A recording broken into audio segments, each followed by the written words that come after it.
I would like to thank the organizers for giving me this opportunity to present the role of nurses as pancreatic nurse educator. This is a new venture that we made, but it took a long time for us to do it. The goal of this service was to facilitate measurable improvement in patient outcome and experience, and to ensure that the individuals suffering from chronic and recurrent pancreatitis have improved well-being. The second goal was to streamline the pathway of management and to ensure the continuity of care. From morning, we have been listening for the past 2 days. A lot of things that you want to do for a better outcome, and we are helping you to make sure that there is a continuity of care to address the complex needs. And the main thing is to improve the communication of treatment and care with provision of information. And the most important is that the pancreatic nurse educator are the visible point of contact for patients. So we are available for them, and there is more contact time so they can clarify their doubts. The qualification of the nurse educator is BSc nurse, and we first took them from the ward. Now we have placed them, the nurse who's helping in the endoscopy room, who knows to assist for endoscopy, and ERCP are being taken for this. And in pancreas and biliary OPD clinic are dedicated clinics on Tuesday and Friday.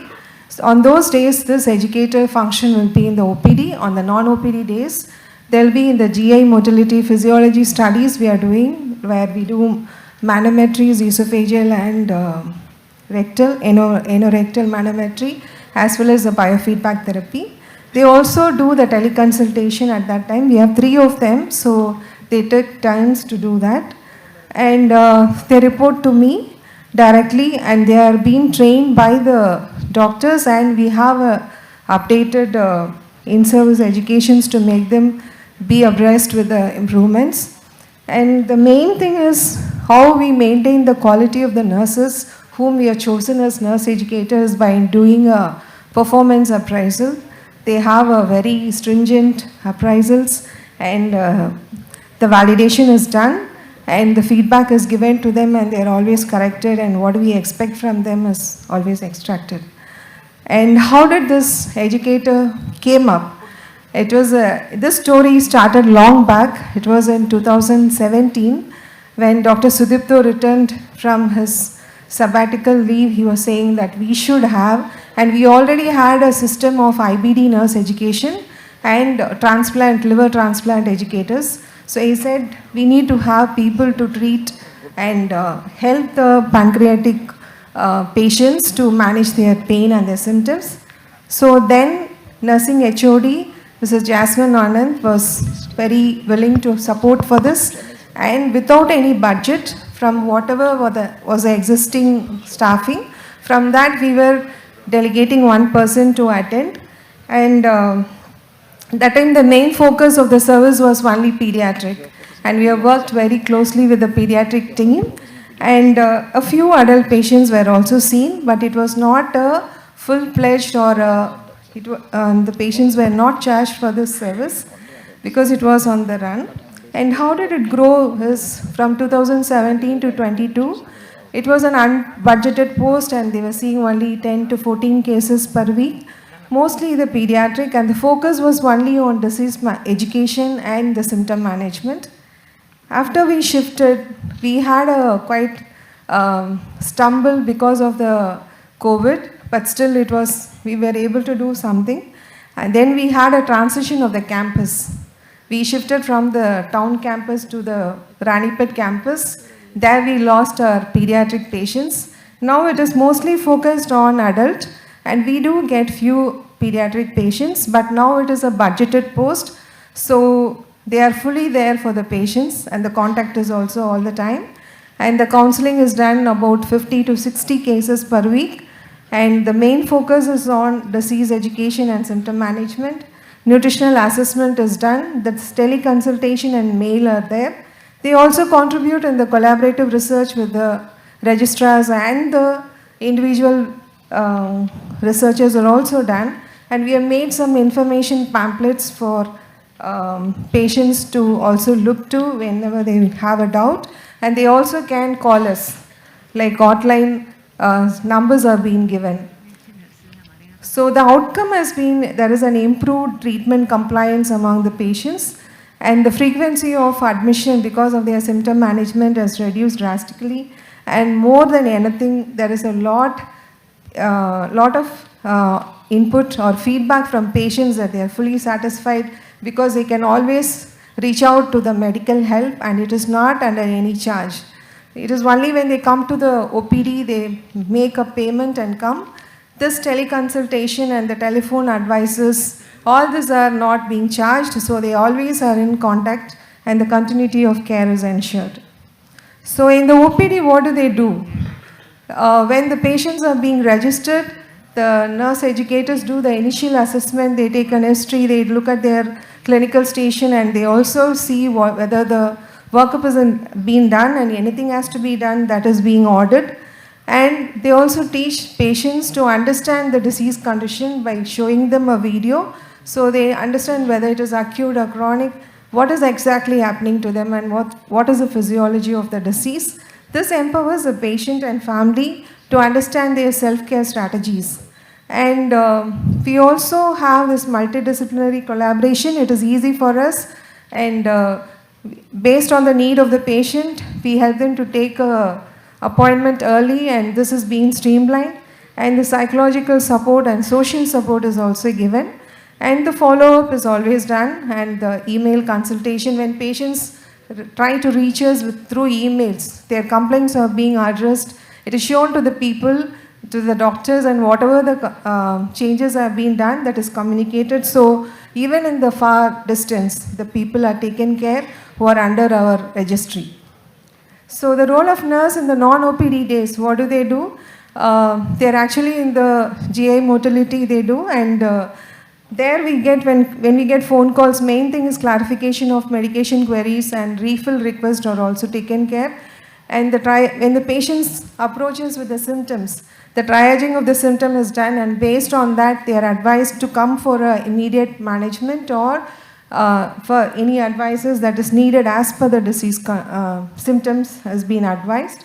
And the early intervention is promoted by this, and it also facilitates a rapid access to the health team for the intervention.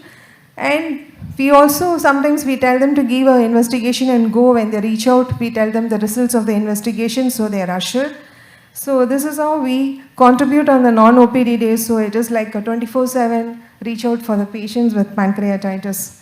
In IP patients, when a review comes, when the referral comes, we go and teach them mainly on the clear discharge plan and the follow-up. And we also undertake them under our remote follow-up, like nurse-led telephone clinic. We give them the numbers, we prepare them the discharge plans, and the future outlay is given to them. And the scope of services now, it's more towards acute pancreatitis and recurrent acute pancreatitis and chronic pancreatitis. So in acute pancreatitis, these are the areas they counsel them on. I'm not going into the detail because I already heard the ring. And in chronic pancreatitis, we focus mainly on the symptom management of exocrine, endocrine insufficiency, nutritional assessment and monitoring, importance of PERT and the antioxidants, and the cessation of smoking and alcohol, and follow-up is done. I would like to show the outcome on the patient care. Mainly there is an easy accessibility, there is an increased volume of care because of the helpline, and continuity is maintained, so the treatment compliance is ensured. They have a highly satisfied patient experience, and the team support is also good. Whenever there are any triggers, there is multidisciplinary approach initiated. There is reduced frequency of hospital admission, and the research in this field has also been initiated. We are currently doing a study on the quality of life among the pancreatitis patients. And the census from 2023, after shifting to the Ranipet campus, this many patients have been enrolled, and they are directly under the care of the nurse educators. They have been taught, and they can always contact them. And I would like to show a small scenario or the walkthrough of a patient who was enrolled in, I hope it is visible. He was enrolled in 2017, a girl of 14 years. She came with complaints of pain and recurrent vomiting. There was a weight loss. She was diagnosed to be a chronic calcific pancreatitis already in 2016. Her weight was 41 kg. The intervention was started. Then in 2020, she came with a VAS of 8, no endocrine or exocrine insufficiency, but there was a stricture, so ERCP and PD stenting was done and the pain was reduced. In 2021, the patient had a lateral pancreatojejunostomy done, and she has grown up now and it is 164 centimeters, still her weight is under 48, she is 40 kg. The antioxidants were reduced and pan-lipase TID was started, pregabalin was given, but her abdominal pain frequency reduced to twice in a week, and she was kind of not away from her activities. In 2024, she had a severe pain and stool frequency increased and she came to ED. We were thinking whether it was any infection, but it was not infection. Apparently, she has stopped taking the PERT because of some economical issues. Then this was discussed with the team and arrangement was made that she could take the medicines continuously. Now in 2025, she is on regular follow-up. Now her height is 166. She is 42 kg. She is going to college. There's reduced frequency of hospital admission, symptom-free, and she is on pan-lipase and amitriptyline. So we are able to do this because we are doing it as a team, and it was very rewarding to see the progress of a child from 2017 to 2025. So there are so many, as I told, are being benefited by this issue. We have introduced few forms that we give them for them, mainly this pain monitoring sheet, which might look just like a VAS, but we also see that the quality of life is ensured by adding few of these things which tell us what are their trigger factors and what is their impact, whether they are able to go to school or whether their activities has been impacted by this. This helps us to extract some information on their quality also. And we do give some handouts. I'm just rushing through it. So we give all this and they can always call us to clarify. And I thank you all for the patient listening.